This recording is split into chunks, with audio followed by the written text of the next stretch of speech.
Greetings, welcome back to Black Bear News, where we are discussing climate change, abrupt climate change, and things adjacent. And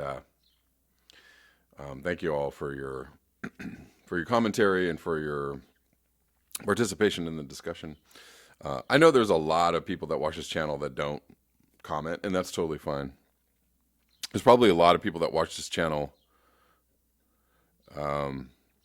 that I probably know in real life that won't ever reveal themselves, or maybe won't let me know that they're watching, or won't have a conversation with me directly about the information. Maybe no conversation is necessary. I don't know. I often go through. I have a constant philosophical kind of question of like, why do I do this channel? What's the point? What's the purpose? It seems a little,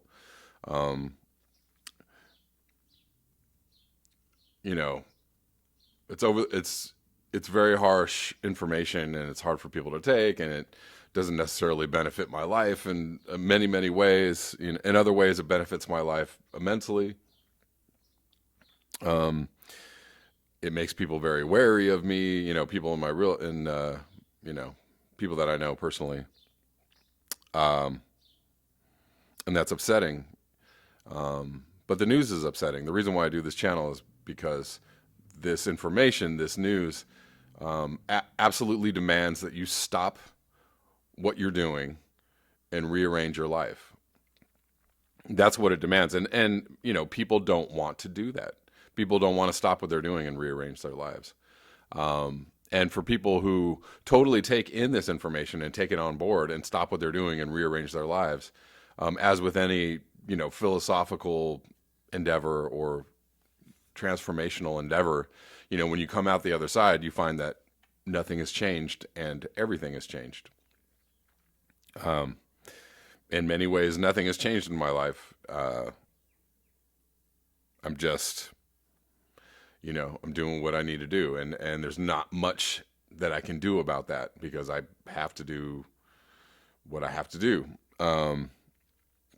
Until a point in time comes, which will enable me or, force me to take a different path. That's just what it is. But if we're going to mitigate this or deal with this or tackle this or even approach the coming events with clarity, you absolutely do have to stop what you're doing and rearrange your life, or at least your mind. To continue to go forward and deny the information or just to live as if it's not there is, some form of insanity. I don't know what you would call that, but for the majority of the people on the planet, that is what's going to happen. They don't know, they're not aware that, things are going to start happening. And then, eventually everybody will be like, you heard about this climate change? Yeah, I know what's going on.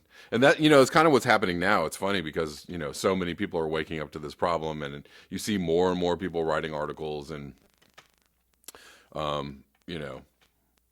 taking in the information, and everybody is kind of pushing it back out there like, hey guys, this is what's happening. I find it funny though if people, act as if it's their brainchild or, nobody owns this information. Nobody owns this idea. Nobody controls. I recently got an email about a heads up, about some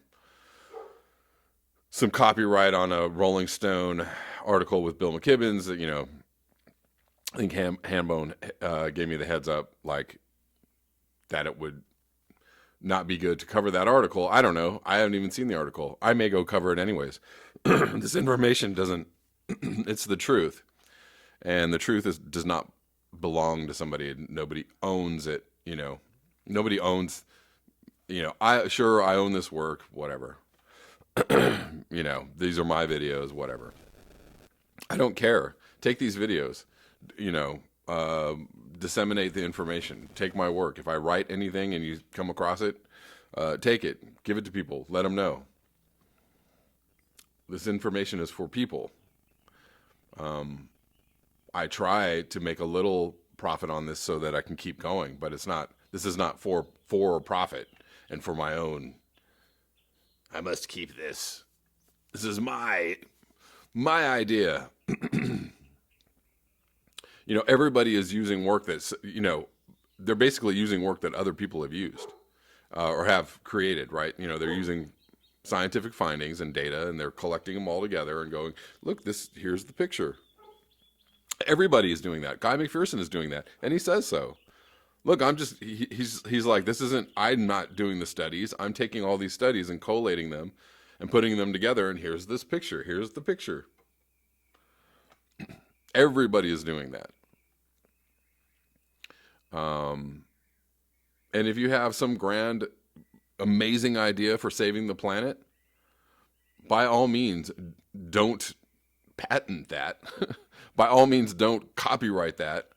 By all means, let people know about that so that we can save the planet without turning it into yet another human profit-driven clusterfuck.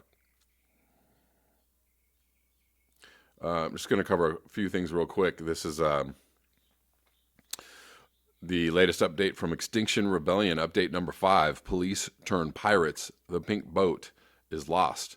April 19th, day 5 of International Rebellion. It was a sad day for London's rebellion as the beloved pink boat was lost amid a stormy sea of policemen and women. The never-ending party was at last put on hold, for a few hours at least, until we retook Oxford Circus and the new sound system arrived. And let's not forget, Oxford's adversity was every other site's blessing, as the fate of the boat and its harbor hung in the balance. Rebels in Marble Arch, Waterloo Bridge, and Parliament Square were taking some well-earned respite.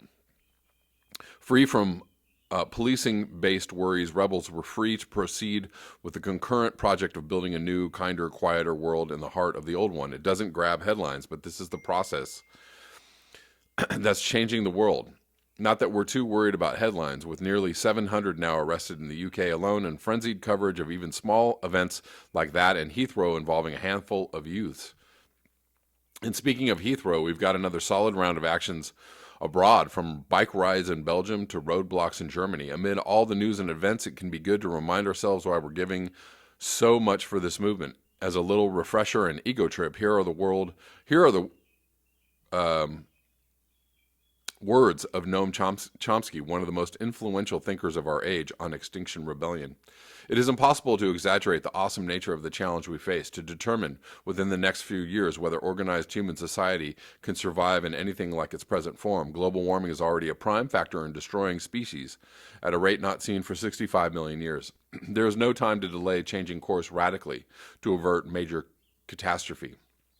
The activists of Extinction Rebellion are leading the way in confronting the immense challenge with courage and integrity, an achievement of historic significance that must be amplified with urgency.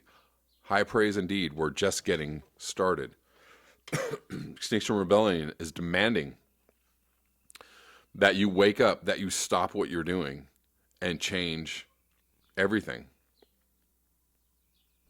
I'm going to finish this video up with something from The Ecologist, an open letter to David Wallace Wells from April 4th, 2019. As a group of British academics and others who think and write about dangerous anthropogenic climate change, we have been impressed by your new book, The Uninhabitable Earth, A Story of the Future.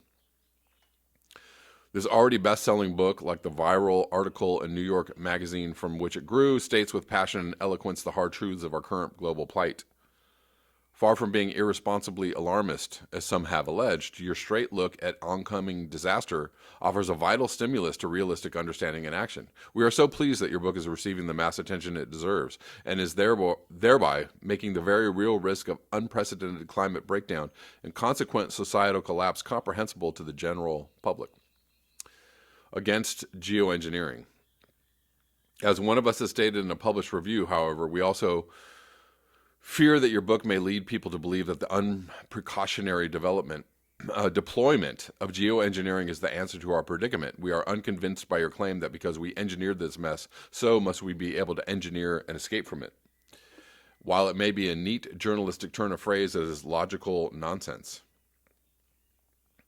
Climate change was not intentionally engineered by humanity. The self-reinforcing feedbacks that are further heating our world show us how the complex living system of planet Earth is beyond direct human control. So we have no precedent for humanity intentionally engineering global change. We understand you may wish to offer your reader some hope. However, your argument offers a continuing license for the hubris, which has led humanity into climate peril in the first place. You point out that since a decarbonized economy, a perfectly renewable energy system, a reimagined system of agriculture, and perhaps even a meatless planet are in principle possible, we have all the tools we need to stop tragedy in its tracks. And yet that would require us, as you also sardonically note, to rebuild the world's infrastructure entirely in less time than it took New York City to build 3 stops on a new subway line. Deep adaptation. It is dangerous to hang on to such an unrealistic hope while not making adequate preparations for the likelihood that it will prove groundless.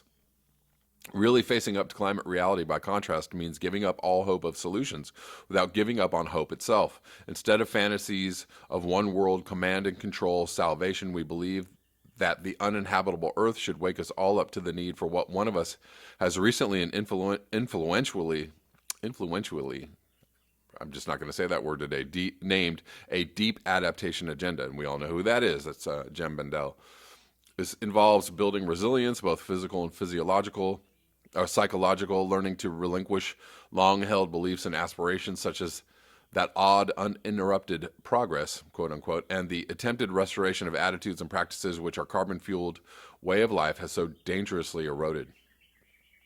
Such an approach, while recognizing the certainty that the civilization has brought us to this pass is finished, accepts also that we cannot know in advance what fine human and societal possibilities may emerge from the crucible of this very recognition. Transformative change. The irony of your starkly titled book is that it ends up being, from our perspective, too optimistic.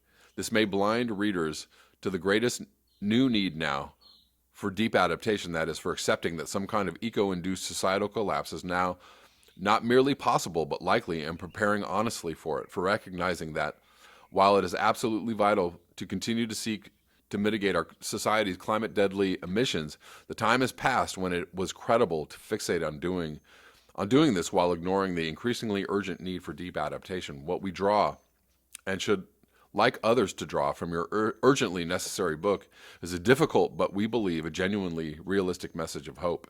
It is not that acknowledging the hard truths which you present so starkly might still enable us to avoid climate disaster. For that, it is, as in practice you so clearly demonstrate, now too late. Rather, it is the hope that through accepting the inevitability of such disaster for our present civilization, we may yet find our way to genuinely transformative change, capable of avoiding terminal catastrophe for humanity and the biosphere. The sooner we realize that humanity won't have a Hollywood ending to climate change, the more chance we have to avoid ours becoming a true horror story. We invite you to think with us about facing up to climate reality now, what facing up to climate reality now really means, and in particular to enter into the deep adaptation agenda.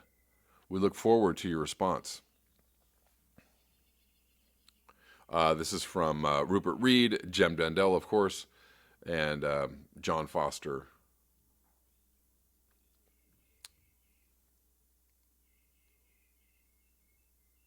What's up with this deep adaptation agenda? We're not on board with your agenda. I'm kidding.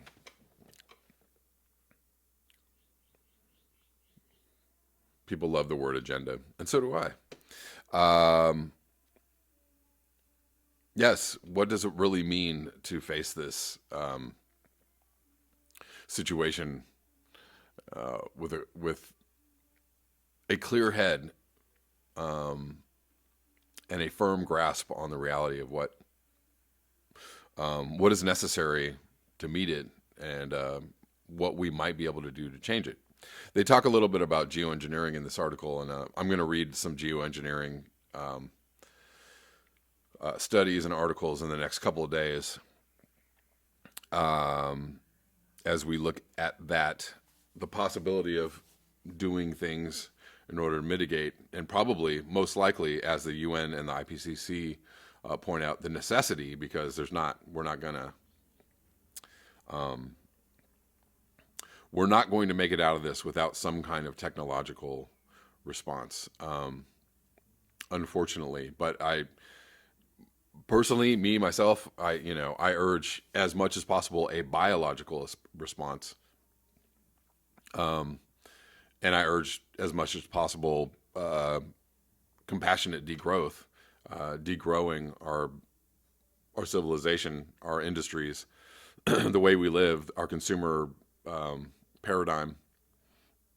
We need to do that first.